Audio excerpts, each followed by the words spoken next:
வாணி கமலஹாசன் அவங்க வாழலை. சரிகாவும் கமலஹாசனும் 2 குழந்தை பிறந்ததுக்கப்புறமாவும் அவங்களும் வாழலை. ஆனால் அவருக்கு வாழ்க்கையில் ஒரு டிவோர்ஸ் தான் ஆயிருக்கு. வாணி கூட மட்டும் தான் டிவோர்ஸ் ஆச்சு. 3வதாக என்ன பண்ணாங்க, கௌதமியோடும் வாழ்ந்தார்.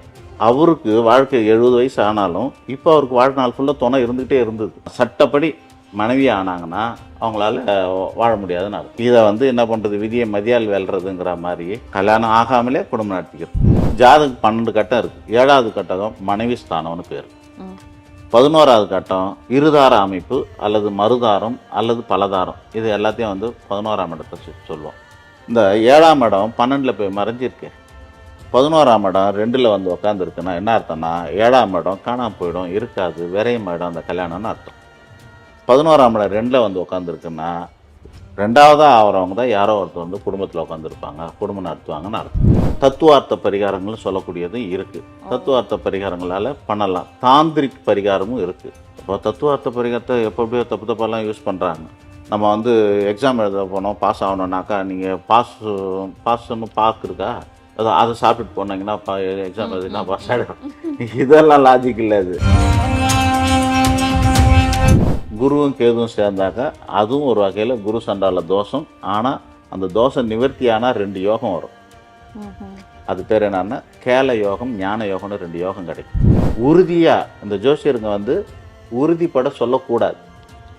உறுதிப்பட சொன்னால் சாஸ்திர விரோதம், அது கர்வம்.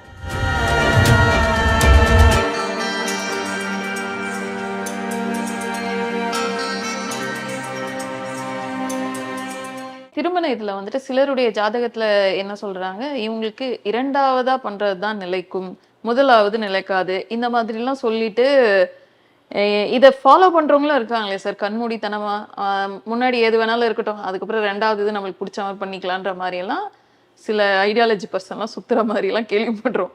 இதெல்லாம் உண்மையா இருக்கா? இதை பார்த்து சொல்லிட்டு இல்லைங்க உங்களுக்கு 2வது தான் நிலைக்கும், அதனால அதுக்கு தகுந்த மாதிரி நடந்துக்கோங்கன்னீங்களா? ஜாதகம் 12 கட்டம் இருக்குது. 7வது கட்டம் மனைவி ஸ்தானம்னு பேர். 11வது கட்டம் இருதார அமைப்பு அல்லது மறுதாரம் அல்லது பலதாரம். இது எல்லாத்தையும் 11ஆம் இடத்தை சொல்லுவோம். ஒன்றே சிங்குலர் ப்ளூரல், அப்படி தானே? அப்போ சிங்குலர்னு ஒன்று தானே, அதுக்கு 7ஆம் இடம். ப்ளூரலில் இருக்கிறது எல்லாமே 11ஆம் இடத்துக்கு பொருந்தும். ஸோ ஒரு ஆளுக்கு 7ஆம் இடம் சரியில்லைன்னா 11ஆம் இடம் நல்லா இருந்ததுன்னா இந்த லக்னத்துக்கோட குடும்பஸ்தானத்தோட, குடும்பஸ்தானம் வீடுன்னு வச்சுக்கோங்க, இந்த 7ஆம் இடம் 12ல் போய் மறைஞ்சிருக்கு. 11ஆம் இடம் 2ல் உட்காந்துருக்குன்னா என்ன அர்த்தம்னா 7ஆம் இடம் காணாமல் போயிடும், இருக்காது, விரையும் இடம் அந்த கல்யாணம்னு அர்த்தம்.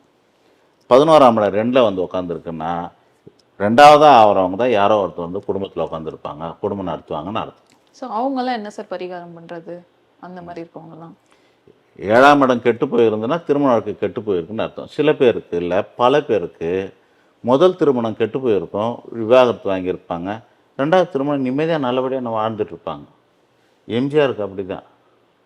முதல் திருமணம் நிற்கல, 2வது திருமணம் அது திருமணம் ஆச்சா நான் லேட்டர் தான் பண்ணிக்கிட்டாங்க. ஜானகிஅம்மா சட்டத்துக்காக அப்புறமா தான். அவங்க அண்ணன் சாரங்கபாணின்னு சொல்லக்கூடியவர் என்ன பண்ணாருனாக்கா, இவர் ரொம்ப துக்கத்தில் சோகத்தில் இருந்ததுனால, அந்த அம்மாவுக்கு அபிப்பிராயம் இருந்ததுனால அவங்கள வீட்டுக்கு வர வச்சுட்டு இவருக்கு ஹெல்ப் பண்ணிகிட்டு இருந்தாங்க. அப்படி தான் இருந்தாங்க. அப்புறமா அதெல்லாம் முறையாக இருக்காதுன்னு சொல்லிட்டு பின்னாடி தான் முறைப்படி கல்யாணம் பண்ணிக்கிட்டாங்க. புரியுதுங்களா? அந்த மாதிரி விஐபிங்களுக்கு நிறைய இருக்குது. சில பேருக்கு கல்யாண யோகமே இருக்காது. உங்களுக்குலாம் வியூவர்ஸ்க்கெலாம் இன்ட்ரெஸ்டிங்கான விஷயமா இருக்கும். வாணி கமலஹாசன் அவங்க வாழலை. அடுத்தது சரிகாவும் கமலஹாசனும் 2 குழந்தை பிறந்ததுக்கப்புறமாவும் அவங்களும் வாழலை. ஆனால் அவருக்கு வாழ்க்கையில் ஒரு டிவோர்ஸ் தான் ஆயிருக்கு. வாணி கூட மட்டும் தான் டிவோர்ஸ் ஆச்சு. 3வதாக என்ன பண்ணாங்க, கௌதமியோடும் வாழ்ந்தார். அதுக்கு இப்போ வச்சுருக்க பேர் என்ன, லிவிங்லேயே இருந்துட்டாங்க. இப்போ கோர்ட்டுக்கெலாம் போக முடியாது, அந்த மாதிரி இருக்குது. ஸோ அவருக்கு வாழ்க்கை 70 வயசு ஆனாலும் இப்போ அவருக்கு வாழ்நாள் ஃபுல்லாக துணை இருந்துக்கிட்டே இருந்தது. ஆனால் 1 இல்லை 2 இல்லை. அப்போ 7ஆம் இடம் சரியில்லை அப்படின்னு தான் அர்த்தம். குடும்பம் நடத்துனாங்களே, 2ஆம் இடம் நல்லா இருக்குது, குடும்பஸ்தானம் நல்லா இருந்திருக்கு, குடும்பம் நடத்திருக்காங்க. 7ஆம் இடம் சரியில்லை, சட்டப்படி அவருக்கு சட்டப்படி மனைவி ஆனாங்கன்னா அவங்களால வாழ முடியாதுன்னு அர்த்தம். இதை என்ன பண்ணுறது, விதியை மதியால் வெல்றதுங்கிற மாதிரி கல்யாணம் ஆகாமலே குடும்பம் நடத்திக்கிறது. இல்ல இதுக்கெல்லாம் இப்ப பரிகாரம் இல்லையா சார்? இத சரி பண்ணவே முடியாதா?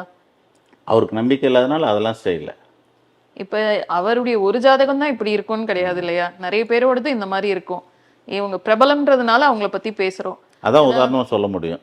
ஆ அவ்வளவுதான். அப்ப இத மாதிரி இருக்கவங்களுக்கு என்ன விதமான பரிகாரம் இருக்கு? பண்ண முடியும், முடியாது, இல்ல இதெல்லாம் இப்படிதான் இருக்கும்ன்ற மாதிரி இருக்கா?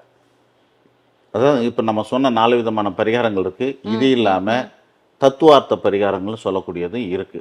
தத்துவார்த்த பரிகாரங்களால பண்ணலாம். தாந்திரிக் பரிகாரமும் இருக்கு. தாந்திரிக்குங்கிறதும் இப்போ தத்துவார்த்த பரிகாரத்தை எப்படியோ தப்பு தப்பாலாம் யூஸ் பண்ணுறாங்க. அதெல்லாம் விமர்சனமாகுது, இதெல்லாம் ஆகுது. நம்ம வந்து எக்ஸாம் எழுத போனோம், பாஸ் ஆகணுன்னாக்கா நீங்கள் பாஸ்ன்னு பாக்கு இருக்கா, அதை சாப்பிட்டுட்டு போனீங்கன்னா எக்ஸாம் எழுதினா பாஸ் ஆகிடும். இதெல்லாம் லாஜிக் இல்லை. இது மாதிரிலாம் நம்ம சொல்லலை. தத்துவார்த்த பரிகாரம் இருக்குது. தாந்திரிக் பரிகாரம் இங்கே அவ்வளோவா யூஸ் பண்ணுறதில்ல. கேரளாவில் நிறைய யூஸ் பண்ணுறாங்க, அதெல்லாம் பண்ணுறாங்க. தத்துவத்தின் அடிப்படையில் நம்ம செய்யக்கூடியதெல்லாம் செஞ்சுக்கலாம். எல்லாமே தத்துவத்தின் அடிப்படையில் சடங்குகள்லாம் நடக்குது. அருந்ததியை பாருன்னா நம்ம பார்க்கும்போது எங்கே இருக்கா அந்த அருந்ததி? நம்ம அம்பியம் எரிக்கிறதுக்கு ஒரு தத்துவம் இருக்குது, மெட்டி போடுறதுக்கு ஒரு தத்துவம் இருக்குது, தாலி கட்டுறதுக்கு ஒரு தத்துவம் இருக்குது. எல்லாமே தத்துவத்தின் தானே அடிப்படையில் தானே போகுது. இந்த மாதிரி தத்துவத்தின் அடிப்படையில் கல்யாணம் பண்ணுறதெல்லாம் உண்டு. அது பரிகாரம் வேதிக்கு அடிப்படையில் பண்ணலாம், இல்லை தத்துவார்த்த பரிகாரங்களும் பண்ணலாம், அல்லது ரகசிய பரிகாரங்கள் கூட இருக்குது. அந்த மாதிரியும் பண்ணிக்கிறவங்களும் இருக்கிறாங்க. அது வழிமுறைகள் இருக்குது, வழிமுறைகள். ஆனால் எதுக்குமே கேரண்டி கிடையாது. எப்படி இருக்கு தெரியுமா? எல்லாமே இருக்கு, ஆனா இல்லைன்ற மாதிரி இருக்கு. எதுக்குமே யாரும் கேரண்டி தரக்கூடாது. நம்பிக்கை தான் தர முடியும். நம்பிக்கை தான். ஆன்மீகமே நம்பிக்கை சம்மந்தப்பட்டது தான். நான் மணி பேக் பாலிசியோட பரிகாரம்லாம் செஞ்சுருக்கிறேன். இது நடக்கலைன்னா உங்களை பணத்தை திருப்பி கொடுக்குறேன்னு சொல்லிட்டு, எப்படி யாகத்தில் போட்ட பொருளுக்கும் நானே பணத்தை திருப்பி கொடுக்குறேன். பசுமமான பொருளுக்கு நான் காசு தரதெல்லாம் சொல்லி பண்ணியிருக்கேன். அப்புறம் என்ன ஆச்சுன்னாக்கா சித்தர்கிட்ட திட்டு வாங்கினதான் மிச்சம். அப்புறம் என்ன ஆச்சுன்னா மக்கள் கடவுளையோ பரிகாரத்தையோ நம்பாமல் என் வாக்கை மட்டும் நம்ம செய்வோம், அவர் தான் திருப்பி தரேன்னு சொல்லிட்டாரு, அந்த நோக்கத்தில் பண்ண ஆரம்பித்தாங்க. அதனால் அப்படிலாம் இல்லை. இன்றைக்கி நம்பிக்கை தான் கொடுப்போம். இதெல்லாம் பண்ணாங்க, இவங்கெல்லாம் நல்லா இருக்காங்க, வேதத்தில் இதெல்லாம் பண்ணலான்னு சொல்லியிருக்கு. அந்த மாதிரி இப்போ நம்ம சொன்ன உதாரணங்கள்லாம் சொல்லி நம்பிக்கையை தான் கொடுப்போம். பண்ணுறவங்க பண்ணட்டும். அந்த நம்பிக்கை தான் அவனோட தலையத்தை நிர்ணயிக்குது. ஐயோ, இப்போ ஜாதக கட்டத்தில் இந்த சூரியன் ராகு சேர்ந்துட்டா ஒரு வித பிரச்சனை, சந்திரன் கேது சேர்ந்தா ஒரு பிரச்சனை, சூரியன் சனி சேர்ந்தா ஒரு பிரச்சனை, இதெல்லாம் சொல்கிறாங்களே, இதை பற்றி கொஞ்சம் விளக்கமாக சொல்லுங்கள். அரசியல் வந்து சொல்லுவோம் உதாரணம். இப்போ வந்து 2 டீம் இருக்குது தமிழ்நாட்டில். அதிமுக டீம் ஒன்று, திமுக டீம் ஒன்று. இது ரெண்டும் இப்போதைக்கு சேராது. 10 வருஷம் 20 வருஷம் சேருமானது எனக்கு தெரியாது. இப்போதைக்கு இது சேராது. எதிரும் புதிரமாக இருக்கக்கூடிய டீம் 2 தானே. ஆனால் இதில் இருக்கிறவங்க அதுலேயும் அதில் இருக்கிற இதுலேயும் பின்னாடி வந்துடலாம். ஆனால் இந்த 2 டீமும் சேராது. அந்த மாதிரி ஜோசியத்தில் இருக்க 9 கிரகங்கள் 2 டீமாக இருக்குது. ஒரு டீமுக்கு தலைவர் யார் அப்படின்னா குரு பகவான், இன்னொரு டீமுக்கு தலைவர் யாருன்னா சுக்கிர பகவான். பாவகிரகங்கள் எல்லாமே சுக்கிர பகவானோட தலைமையில் ஒன்று சேர்ந்துருக்கு. யார் பாவகிரகம்னா சனி பகவான், ராகு, கேது, அப்படி சொல்லக்கூடிய அசுர கிரகங்கள்லாம் அதில் இருக்குது. பாவகிரகம்னு சொல்ல முடியாது, அசுர கிரகம். இந்த பக்கம் பாவகிரகத்தோடு சேர்ந்து சில சுபகிரகங்களாக இருக்கும். என்னென்னா குரு பகவான், அவரோட நட்பு கிரகமான செவ்வாய், அவரோட நட்பு கிரகமான சந்திரன், அவரோட நட்பு கிரகமான சூரியன். இந்த 4 கிரகமும் ஒரு அணி. இந்த ஒரே அணியில் இருக்கிறவங்க இணைஞ்சாங்கன்னா அது யோகத்தை தரும். ஒரே கொள்கையோடு இருக்கிறவங்க இல்லை ஒரே அணியோடு இருக்கிறவங்க எல்லாம் இணைஞ்சாங்கன்னா அதெல்லாம் வந்து யோகமாக இருக்கும்.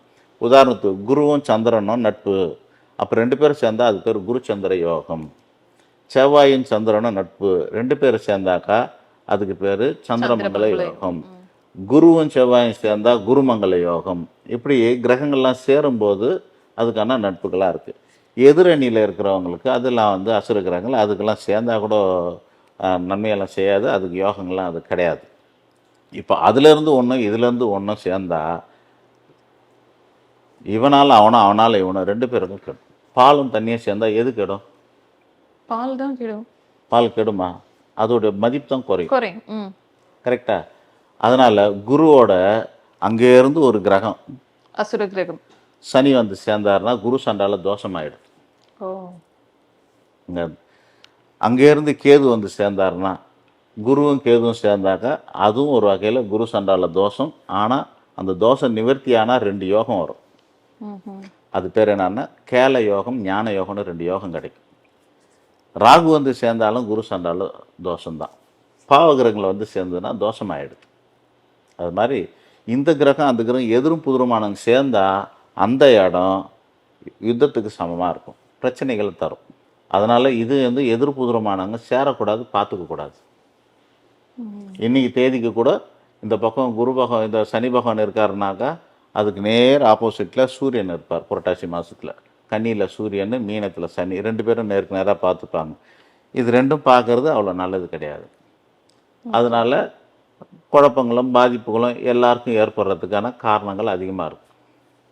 அதே மாதிரி அந்த சூரியன் ராகு சேர்க்கையும் ஒரு கட்டத்துல இருக்கக்கூடாதுன்னு சொல்றாங்க இல்லையா? அது ஏன்? சூரியன் ராகு இருந்தாலும் நெகட்டிவா எதிரான சொல்றாங்களே. கிரகம், இது எதிரி கிரகம். சூரியனுக்கு ராகு பகை, ம்ஹும்.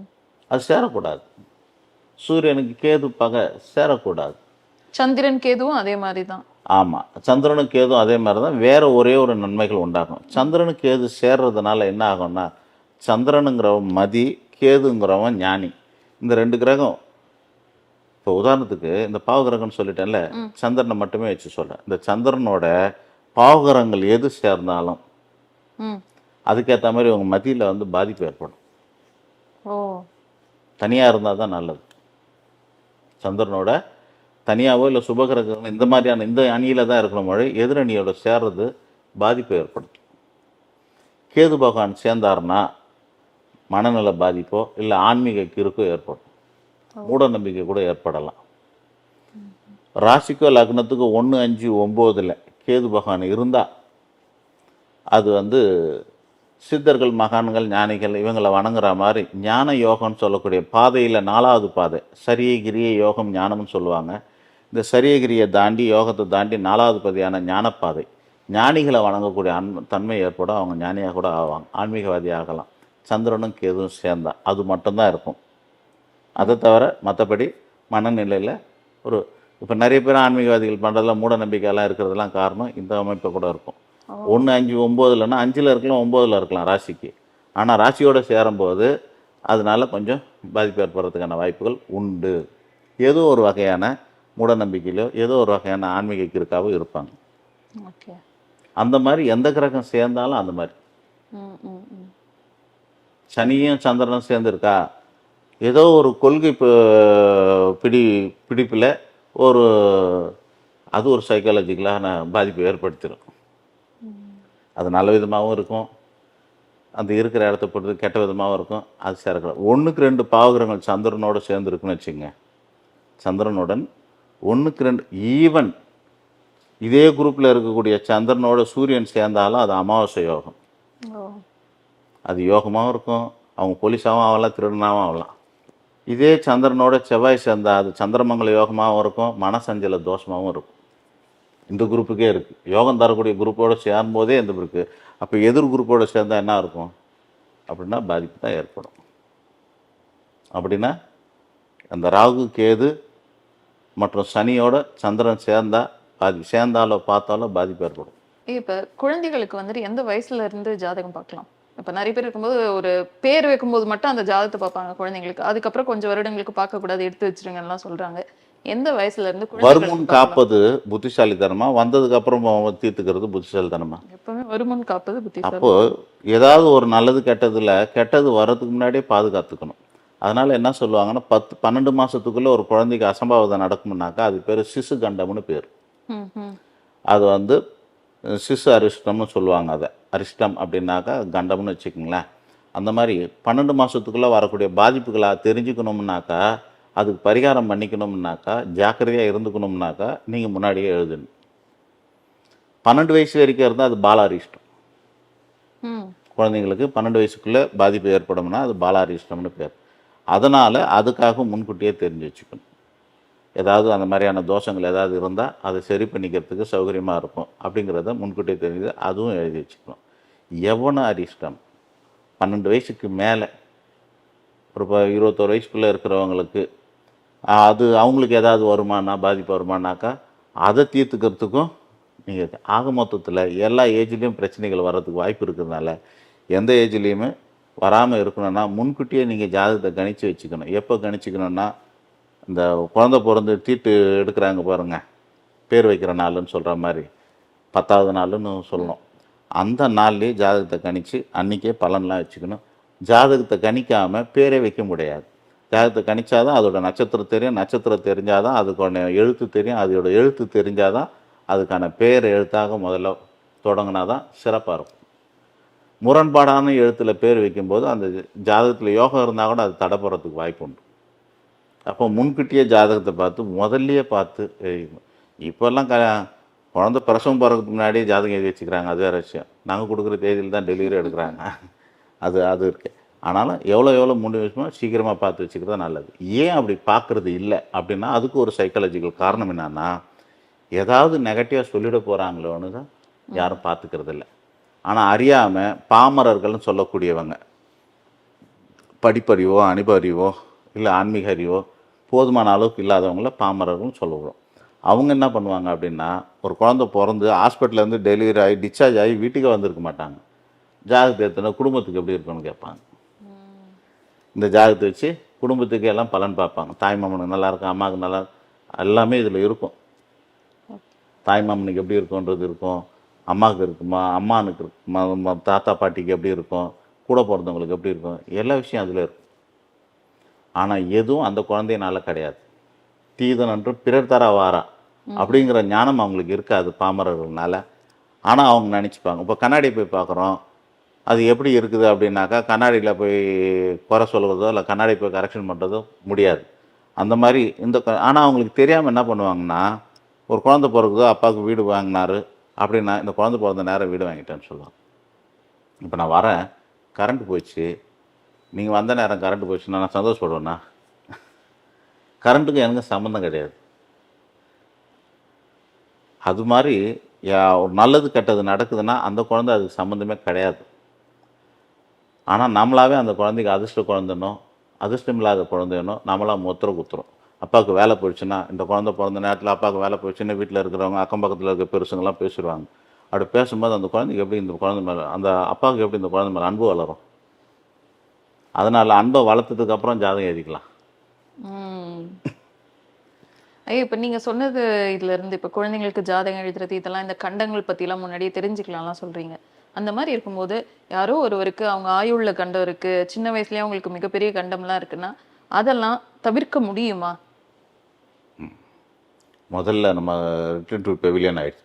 ஃபஸ்ட்டு அதான் சொன்னோம், எது இருந்தாலும் நம்ம மதி கொண்டு மாற்றுறதுக்கான வாய்ப்புகள் இருக்குது. அந்த ஆயுள் இது இருந்தாலுமே அதை சரி பண்ண முடியும்ன்றீங்க. இப்போது ஒரு ஸ்ட்ரோக் வருது, ஒரு ஹார்ட் அட்டாக் வருது, இப்போ நம்ம என்ன பண்ணலாம்? அதுக்குண்டான மெடிசன் எடுக்கணும், ஏன் ஹாஸ்பிட்டல் எடுக்கணும்? போகணும் ஏன் சரி பண்ணுறதுக்கு. சரி, அது விதியா மதியா? விதிப்படி வந்த ஹார்ட் அட்டாக்கை நீங்கள் ஏன் மதி கொண்டு நீங்கள் கண்ட்ரோல் பண்ணுறீங்க? அது ஏன் சரி பண்ணுறீங்க? விட்டால் என்ன ஆகும்? ட்ரீட்மெண்ட் கொடுக்காம விட்டால் என்ன ஆகும்? அவர் விதிப்படி ஹார்ட் அட்டாக் இருந்தால் அவர் குறைச்சிட்டோம், இல்லைன்னா விட்டுறலாமா? இல்லை உடனே இமீடியட்டாக அட்மிட் பண்ணி அவருக்கு ஃபஸ்ட் எய்ட் பண்ணி அட்மிட் பண்ணி காப்பாற்ற முயற்சி பண்ணலாமா? காப்பாற்ற முயற்சி தான் பண்ணணும். அப்படி நம்ம பண்ணுற முயற்சிகளெல்லாம் எவ்வளோ பெர்சன்டேஜ் சக்ஸஸ் ஆகுது? சக்ஸஸ்க்கான ரேட்டிங் என்னவாக இருக்கும்? 99. கரெக்டா? அப்போ நம்ம கண்டுபிடிக்கிற கண்டங்களுக்கெல்லாம் நம்ம அதுக்கெல்லாம் ப்ரிகாஷனாக நம்ம ஏதாவது பண்ணிக்கிட்டா 99% அவங்க பாதுகாப்பாக இருக்கிறதுக்கு வாய்ப்பு இருக்குது. ஓகே, 1-2 மிஸ் ஆகலாம். சரிங்க. அப்புறமா நம்ம சொல்லலாம், டாக்டர் சொல்லுவேன் நான் எவ்வளோ ட்ரை பண்ணேன். ஆனான்னு ஒன்று எடுத்துகிட்டு வந்து நிறுத்துறீங்க பாருங்க, 99.9. அது ஒன்று தான் ஃபேக்ட். இது நான் சொல்கிறது ஃபேக்ட். முழுசாக கடவுள் கிடையாதுங்க ஜோசியர். சகாதேவனுக்கு கொஞ்சம் ஆணவம் இருந்தது. அப்போது திடீர்னு அவனுக்கு கர்ணன் அவங்க அண்ணன்தான்றது அவனுக்கு தெரியாமல் போயிருந்தது. அப்போது அவனுக்கு யோசிச்சு பார்க்குறான், எங்கள் 5 பேர் ஜாதகம் எனக்கு அத்துப்படி, இதெல்லாம் பார்த்தா கூட எங்களுக்கு மேலே ஒருத்தன் இருக்கானே தெரியாமல் போயிடுச்சு எனக்கு. எவ்வளோ பெரிய ஃபால்ட் அது? இது எத்தனாவது குழந்தைன்னு அவங்களுக்குள்ள எதுவாக இருக்குமா இல்லையா? அப்போ என்ன பண்ணுறாங்க, கிருஷ்ணர்கிட்ட போய் கேட்குறாரு, எனக்கு தெரியாதது என்ன இருக்குது ஜோசியத்தில்? அவன் ஞானியும் கூட, கிருஷ்ணன் அவதாரம்னு சொல்லி கண்டுபிடிச்சவன் அவன் தான், சகாதேவன். ஆமாம், கிருஷ்ணரை கட்டெல்லாம் போட்டிருக்கிறான். அந்த மாதிரியான ஞானி ஜோசியராக இருக்கக்கூடிய சகாதேவன் சாஸ்திர வல்லுநனான இருக்கக்கூடிய அவன் என்ன பண்ணுறான், கிருஷ்ணர்கிட்ட போய் கேட்குறான், எனக்கு ஒரு அண்ணன் கர்ணன் இருக்கான், நாங்கள் 6 பேர் அப்படிங்கிறத ஏன் நான் தெரிஞ்சுக்கலன்னு கேட்குறான். எல்லாத்தையும் நீ தெரிஞ்சுக்கிட்டா எனக்கு வேலை இல்லைன்னுவார் கிருஷ்ணர். எல்லாத்தையுமே ஜோசியருங்க முடிவு பண்ணிட்டா எல்லாத்தையும் எதுக்கு? ஜோசியர் இருக்குன்னா கடவுள் எதுக்கு? இப்போயே உங்களுக்கு தெரியும், ஜோசியரை கடவுளாக நினைக்கிறதும் ஆன்மீகவாதியை கடவுளாக பூஜிக்கிறதெல்லாம் இருக்குது, பண்ணுறாங்க இல்லையா? நம்ம தத்துவத்தை சொல்கிறாங்க, குரு பிரம்மா குரு விஷ்ணு குருதேவோ மகேஸ்வரக குரு சாட்சாத் பரபிரம்ம தஸ்மை ஸ்ரீ குருவே நமக்குன்னு சொல்கிறாங்க. குருவெல்லாம் கடவுளுக்கு சமானம், கடவுளோட அவதாரம், கடவுளோட பரிமாணம் அப்படிலாம் சொல்லிக்கிறாங்க. ஆனால் கடவுள் தானே கடவுள், அவருக்கான இடத்த நாம் பெற முடியாது. அதுக்காக அந்த 99 போடும்போது என்ன ஆகுதுன்னா, என்னோட செருக்கு ஆணவம் அதெல்லாம் அடக்கி வச்சுக்கணும். உறுதியாக இந்த ஜோசியருங்க வந்து உறுதிப்பட சொல்லக்கூடாது.